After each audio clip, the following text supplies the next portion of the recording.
Daremos início à unidade 2 do curso de extensão à distância, Sistemas Clear de Alfabetização, primeiro módulo. O tópico versa sobre analfabetismo funcional, desafio para a escola. Hoje, você conhecerá dados alarmantes sobre o analfabetismo funcional no Brasil e em outros países considerados desenvolvidos, como os Estados Unidos da América e o Reino Unido. Você descobrirá quais são os conceitos de analfabetismo funcional e os vários níveis estabelecidos pela Unesco. Verá também como a Escócia conseguiu combater o analfabetismo funcional em um dos seus condados com um programa exitoso, fonte de inspiração para o sistema Clear de alfabetização. Embora o Instituto Nacional de Alfabetismo Funcional aplique suas pesquisas domiciliares a uma população entre 15 e 64 anos de idade, residente em zonas urbanas e rurais de todas as regiões do país e, portanto, não se restrinja àquela que esteja frequentando a escola, oferece-nos dados sobre o alfabetismo dos que nela ainda estão e ou de seus egressos. Primeiro, é necessário entender a classificação do INAF. Na primeira aula, você tomou conhecimento sobre os fundamentos do sistema Clear de alfabetização, que explicam as diferenças entre a aquisição da variedade oral e a aprendizagem da língua escrita, bem como as bases neuropsicológicas e, em particular, a dificuldade para os neurônios aprenderem a assimetrizar os sinais visuais e a segmentar a cadeia da fala. Abordou-se também a questão sociolinguística e a educação integral e integrada. Como explicado, tais conteúdos serão aprofundados em unidades posteriores.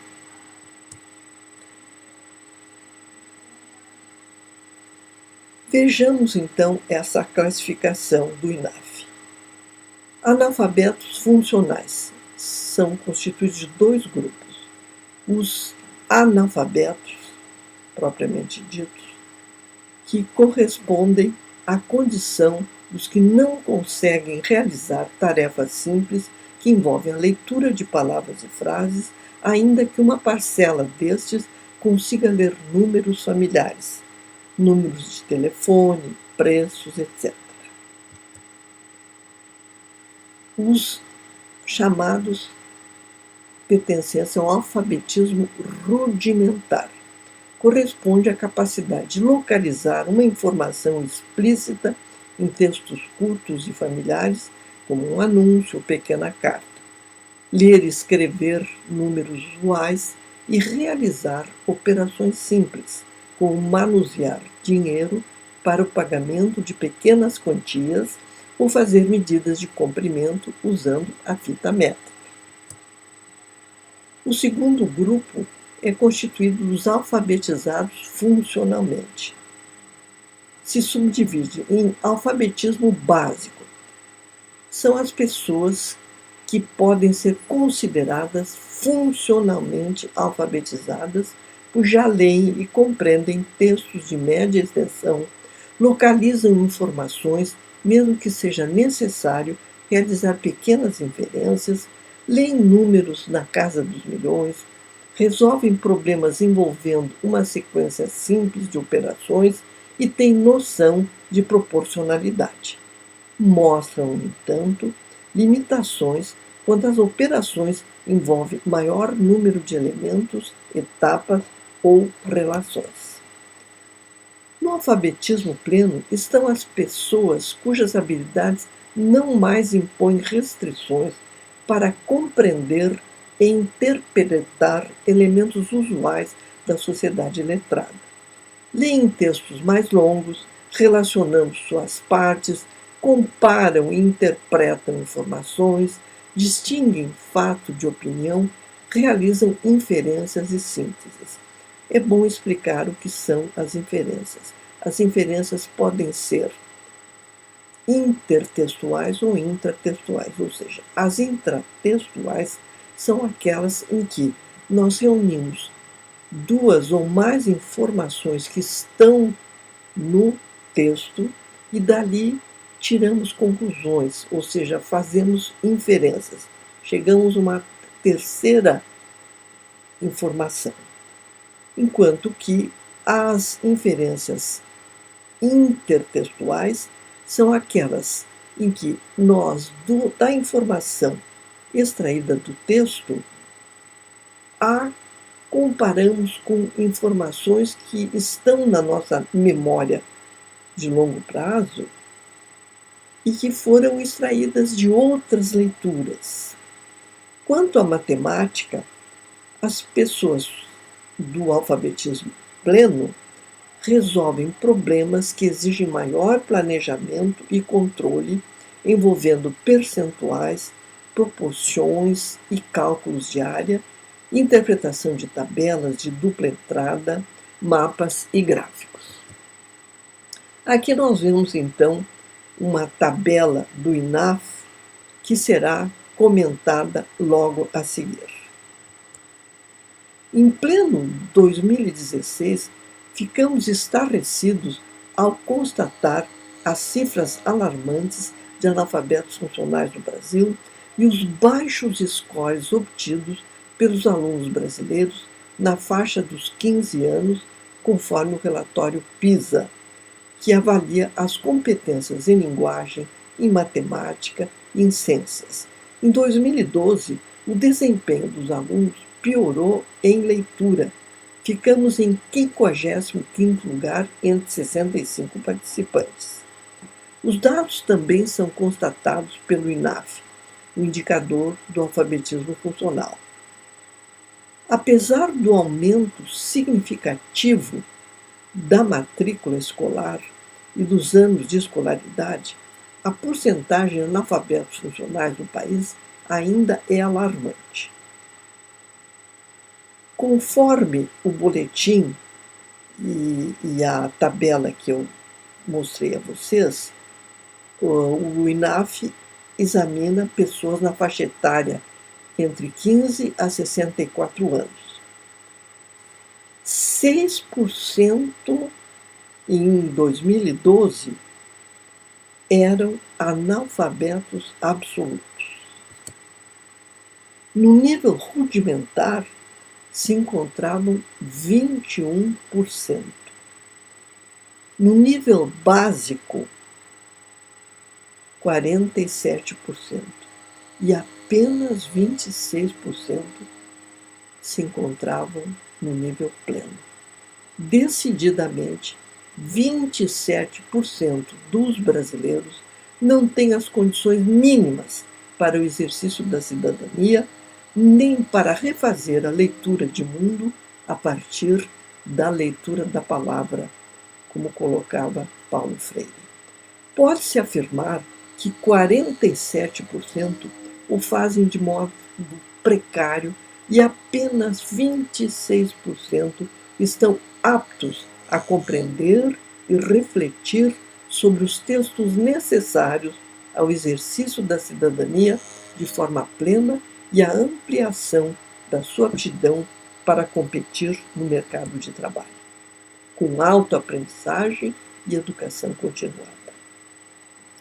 Tais cifras também nos alertam para o fato de que a desigualdade social não pode ser efetivamente combatida quando a maioria dos indivíduos não domina a ferramenta que os habilite à qualificação profissional.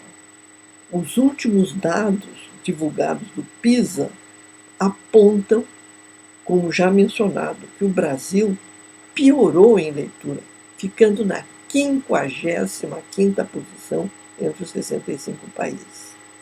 Dos 2.300.000 crianças avaliadas em 2014 pela ANA, que é a Avaliação Nacional da Alfabetização, no terceiro ano do ensino fundamental, 11% continuam analfabetos.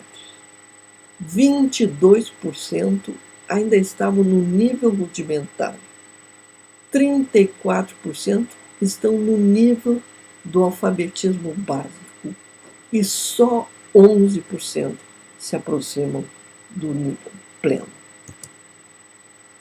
Vejamos então quais são as definições de analfabeto funcional, pois existem muitas delas. Eu penso que o conceito de analfabeto funcional, como o próprio adjetivo indica, deve repousar sobre a falta de competência do indivíduo para ler e escrever os textos dos quais necessita em sua vida cotidiana, familiar, social e de trabalho. Mas a Unesco define o analfabetismo funcional da seguinte maneira: é funcionalmente letrada a pessoa que puder engajar-se em todas as atividades nas quais o letramento for condição para o desempenho efetivo no seu grupo e comunidade, e também para permitir-lhe que continue a utilizar a leitura, a escrita e o cálculo para o seu próprio desenvolvimento e o de sua comunidade. Já a OCDE define da seguinte maneira: na leitura, ser letrado é entender, usar e refletir sobre textos escritos a fim de alcançar as próprias metas para desenvolver o conhecimento e as potencialidades e participar na sociedade. Convém, nesse passo, retomar a reflexão sobre letramento na definição Na definição de letrado funcional da Unesco, infere-se que o letramento efetivo pressupõe que a pessoa saiba ler, isto é, compreenda os textos que circulam socialmente, permitindo o engajamento do indivíduo em todas as atividades nas quais tais competências sejam necessárias. Infere-se, igualmente, não haver uma oposição entre alfabetização e letramento, porquanto só se torna efetivamente letrado quem estiver alfabetizado, havendo, portanto, uma complementaridade entre ambos e não exclusão mútua. Magda Soares discute em profundidade tais questões. Há vários níveis de analfabeto funcional. O mais grave é aquele em que, por não ter sido alfabetizado, o indivíduo nem reconhece a palavra escrita. Ao ver uma sucessão de caracteres ao lado de uma gravura de um gato diante de um prato com leite, adivinha: o bichinho está lambendo o prato, ao invés de ler o que está escrito. O gato está tomando leite. É o que sucede com aqueles que foram alfabetizados, entre aspas, pelo método global, ou aqueles que foram alfabetizados, também, emparelhando uma palavra a uma figura e adivinham o que está escrito. Segue-se aquele que consegue decifrar algumas letras, mas ou foi alfabetizado pelo nome das letras, ou não aprendeu que uma ou duas letras, os grafemas, têm o valor de uma classe de sons, os fonemas, o qual, em alguns casos, vai ser diferente conforme a letra que vem depois. Nesse segundo caso, tal aluno titubeia diante das letras e sua leitura é penosa.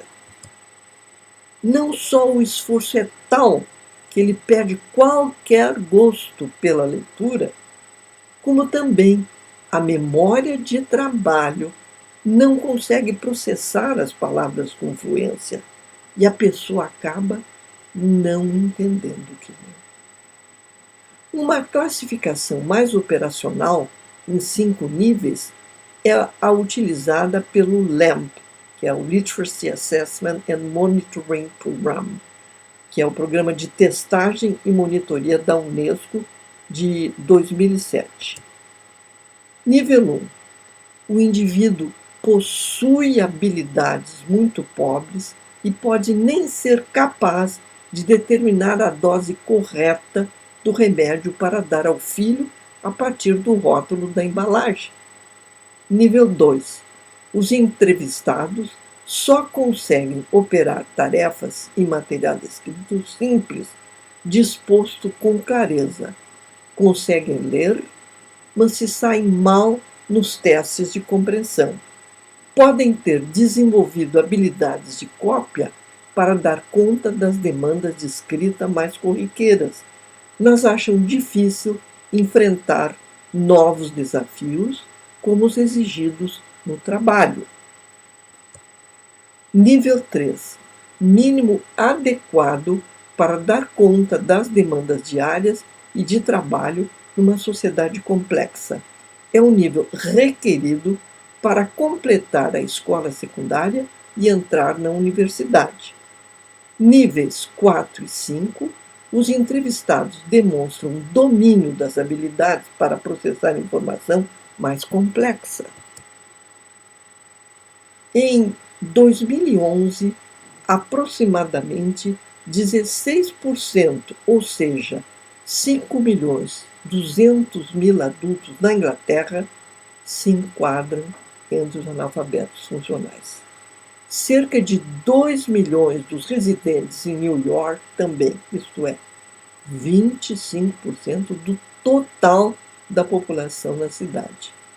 O Departamento de Educação do Reino Unido, em seu relatório de 2006, informou que 47% das crianças deixam a escola aos 16 anos sem ter adquirido o nível básico em matemática funcional e 42% falham em alcançar o nível básico no inglês funcional. A cada ano, 100.000 alunos deixam a escola como analfabetos funcionais no Reino Unido. Vamos passar para o próximo tópico desta aula. Somente as instituições que investiram pesado na formação do magistério e adotaram métodos e materiais advindos das pesquisas avançadas conseguiram resultados satisfatórios no domínio da leitura e escrita por parte da população. A China, a Finlândia, a Coreia, Hong Kong, a cidade-estado de Singapura, países que investiram pesado em educação de qualidade, têm conseguido no PISA os melhores scores, ao contrário de países como Azerbaijão, Quirguistão, nas últimas posições. Outros dados preocupantes se referem aos anos de escolaridade da população, em virtude das altas taxas de evasão escolar no Brasil, particularmente no nível médio, com 10% de abandono em 2006, passando para 11% em 2008. Em estudo do Unibanco de 2014, conforme dados do IBGE, 1.300.000 jovens entre 15 e 17 anos deixaram a escola sem concluir os estudos, dos quais 52% não concluíram sequer o ensino fundamental. Como as neurociências, a psicolinguística, a linguística podem contribuir para reverter o quadro? Uma das possibilidades é conhecer quais as medidas que foram tomadas em cenários que apresentavam taxas alarmantes de analfabetismo funcional e que conseguiram baixá-las consideravelmente. É o que você verá a seguir. O Programa Iniciativa de Intervenção Precoce foi desenvolvido pelo Conselho do Condado Oeste de Dunbartonshire, na Escócia, que em junho de 2007 recebeu o prestigioso prêmio do Municipal Journal pela maior conquista em assistência à criança no Reino Unido. É um bom exemplo a ser seguido. Confira como se deu a implantação do programa. Em 1907, no início do programa, somente 5% das crianças que frequentavam a primeira série da escola primária, que equivale ao ensino fundamental no Brasil, conseguiam scores altos em leitura. A meta foi acabar em 10 anos com o analfabetismo funcional. Em 1998, com um ano de aplicação, 45% das crianças já conseguem scores altos em leitura. Em 2001, 1 em cada 3 alunos do secundário era analfabeto funcional. Depois de ter frequentado 7 anos do ensino fundamental, seu nível de leitura era o equivalente ao de uma criança de 9 anos e meio. Em 2005, as crianças do programa começam a ingressar na escola secundária. O índice do analfabetismo funcional cai para 6%. Como isso foi obtido? Sem entrar em detalhes, que você conhecerá mais à frente, observe de saída que o programa prioriza a educação infantil, desenvolvendo a consciência fonológica na pré-escola e utilizando, basicamente, o método fônico sintético e o enfoque multissensorial de Montessori, com material pedagógico elaborado a partir de pesquisas da proposta Jolly Phonics. Também conta com atividades de intervenção, com uma equipe de professores especialmente treinados, avaliação e monitoria contínuas, tempo extra para leitura no currículo, assessoria às famílias e de quem cuida das crianças e a incrementação de um entorno de letramento na comunidade. Mais de 30.000 alunos foram individualmente testados. Mais de 29.000 alunos foram testados em grupo. As crianças com aproveitamento insatisfatório na aprendizagem da leitura, escrita e cálculo são acompanhadas individualmente por especialistas até superarem as dificuldades. A vontade política da administração do condado, que investiu no projeto de erradicar o analfabetismo funcional em 10 anos, fez a diferença. Foram convocados especialistas como assessores. A família e a comunidade foram envolvidas com um trabalho para suplementar o chamado currículo escondido. A efetividade de tais medidas para erradicar o analfabetismo funcional no Reino Unido vem confirmada pelo comentário da chefa dos inspetores de Sua Majestade Christine Gilbert ao relatório anual de 2006. O relatório final, publicado em 2006, chamou a atenção para a importância fundamental do desenvolvimento da fala das crianças. Também fez inúmeras recomendações-chave para as escolas sobre o ensino da fônica. Em especial, recomendou que o trabalho sistemático com a fônica fosse ensinado de modo destacado. Em outras palavras, os professores deveriam destinar um devido tempo todos os dias para que as crianças adquirissem o conhecimento, as habilidades e a compreensão de modo a habilitá-las a decodificar, a ler e a codificar, a escrever, ortografar a escrita.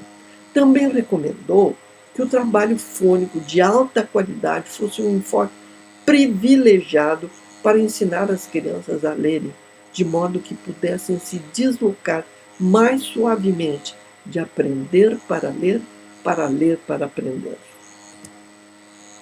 Reflexões sobre o programa Iniciativa de Intervenção Precoce.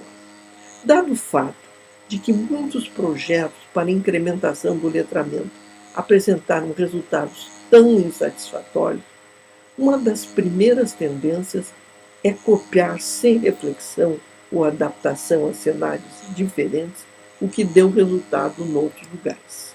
É evidente que algumas medidas são indiscutíveis, por exemplo, a vontade política das instituições responsáveis pela educação de convocar os especialistas em ensino-aprendizagem da leitura e escrita para assessorarem em larga escala os educadores do ensino pré-escolar e fundamental, bem como os autores do respectivo material pedagógico. Isso implica a presença não só de pedagogos e psicólogos altamente especializados, como concurso de neurocientistas, linguistas, psicolinguistas e fonoaudiólogos, que deverão se ocupar da reformulação dos currículos, da formação continuada do magistério, das práticas escolares, do material pedagógico, da avaliação periódica e da recuperação dos alunos que apresentam dificuldades de aprendizagem de leitura e escrita. A compreensão por parte dos professores das bases científicas que fundamentam, por exemplo, a fônica, impedirá a prática mecânica inadequada dos exercícios, o que redundaria no efeito inverso ao desejado. Neste curso, você encontrará tais fundamentos e saberá como vencer 5 grandes desafios examinados em síntese na unidade 1. Desafio 1. Os neurônios que processam as imagens visuais são programados para simetrizar a informação. No entanto, para o reconhecimento das letras, isto é, das diferenças que apresentam entre si, é necessário reciclar os neurônios para que eles aprendam a distinguir a direção dos traços das letras. Lembrem-se de que, para os objetos, tanto faz nós olharmos para esse objeto de qualquer um dos lados, nós reconhecemos como sendo uma lente, mas isso não acontece com o reconhecimento das letras. A fala é percebida como um contínuo. A razão primordial que fundamenta a fônica é que a base dos sistemas alfabéticos, ou seja, os grafemas, formados por uma ou mais letras, representam um fonema, classe de sons com função de distinguir significado. Ora, isto vai contra a percepção que o indivíduo tem da fala antes de se alfabetizar. A fala é percebida como um contínuo, residindo aí uma das maiores dificuldades na aprendizagem da leitura e da escrita. Portanto, um trabalho sistemático tem que ser desenvolvido para que o indivíduo reconstrua de modo consciente a percepção da fala e possa desmembrar a cadeia da fala em palavras e a sílaba em seus constituintes. Além disso, voltamos a repetir, até se alfabetizar, as imagens visuais são processadas simetricamente, sem que a direção dos traços para a esquerda ou direita seja diferenciada. Tanto os fonemas quanto os grafemas que os representam têm a função de distinguir significados. Lembre-se de que tanto a língua oral quanto a escrita fazem parte dos sistemas semióticos e servem para comunicar pensamentos. Desafio 3. É impossível articular isoladamente uma consoante oclusiva. Outro risco decorrente da falta de conhecimento de fonética para quem ensina fônica é pensar que é possível ouvir ou articular isoladamente uma consoante oclusiva. Ora, existe uma impossibilidade articulatória para a produção de tais sons, se não se apoiarem numa vogal ou som vocálico precedentes e ou subsequentes, uma vez que é necessário romper o obstáculo assinalado pelo silêncio para que possa ser percebido qualquer sinal. Vejam, por exemplo, na língua portuguesa encontram-se 6 consoantes oclusivas. Eu vou dizê-las para você, mas vou precisar de apoiar com uma vogal, que é uma vogal que se chama schwa, mas eu preciso da vogal porque eu não posso emitir as 6 consoantes oclusivas do português isoladamente. Então vou dizer p, b, t, d, k, g. Agora tente você produzir isoladamente esses sons. Não dá. Não sai. Você vai ficar dizendo e fechando a boca, mas para produzir vai precisar abrir a boca.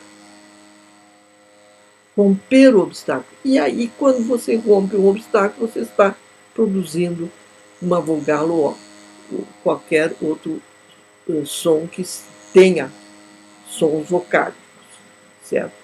Não podemos produzir uma consoante oclusiva isoladamente.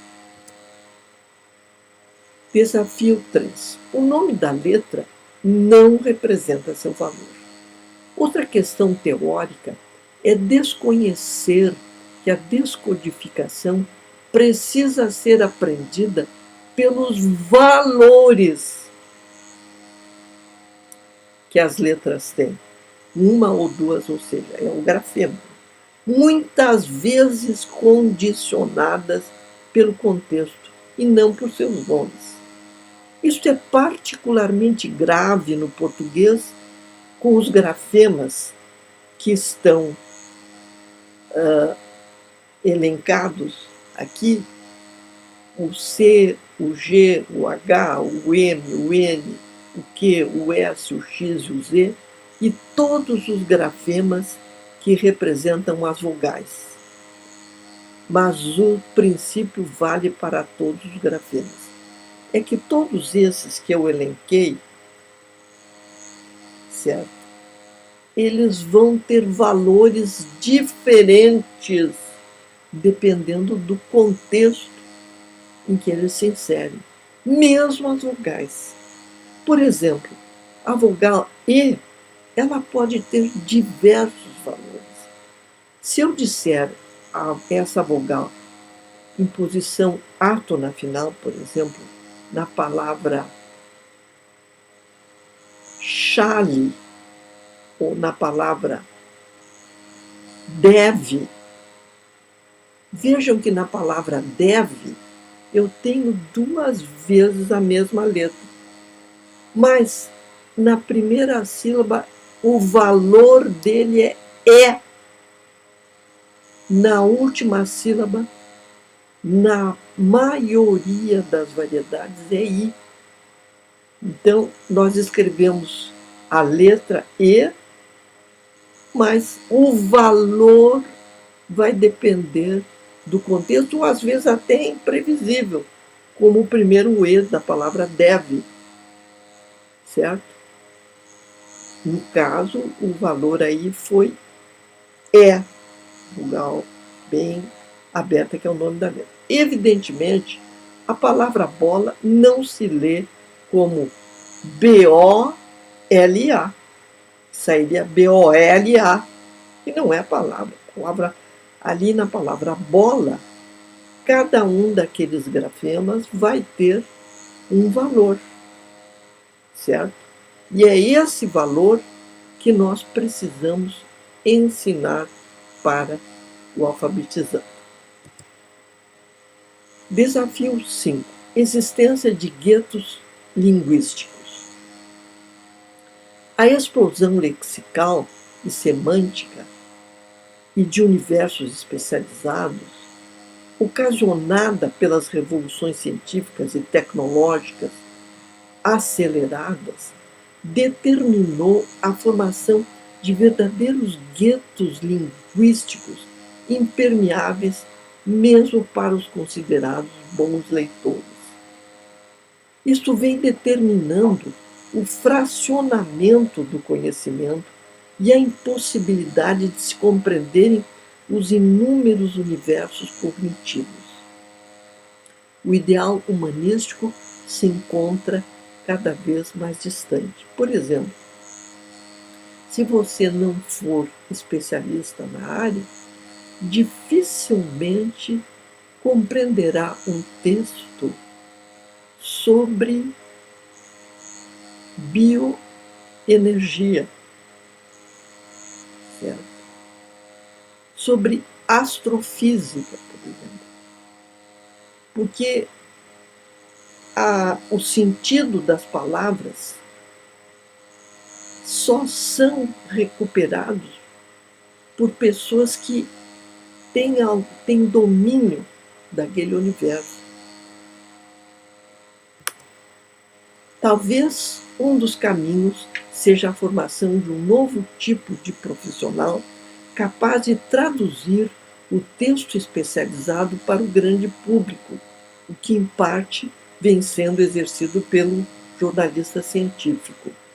Mas um caminho, com certeza, é alfabetizar bem para desenvolver a competência em leitura e assim fazer com que as pessoas leiam cada vez mais universos de conhecimentos diversificados e mais complexos. Ora, você vai ver que a competência em leitura se desenvolve à medida que o indivíduo lê e, para tanto, o reconhecimento dos traços que diferenciam as letras entre si e a articulação deles em grafemas associados aos valores sonoros que eles representam, ambos com a função de distinguir significado, têm que ser automatizados. A automatização do reconhecimento dos traços que diferenciam as letras entre si e dos valores dos grafemas libera o leitor para o entendimento do texto. Na próxima unidade, você verá como as descobertas da neurociência podem ajudar a desenvolver uma alfabetização e leitura mais competentes. Mas faremos uma pausa para passarmos para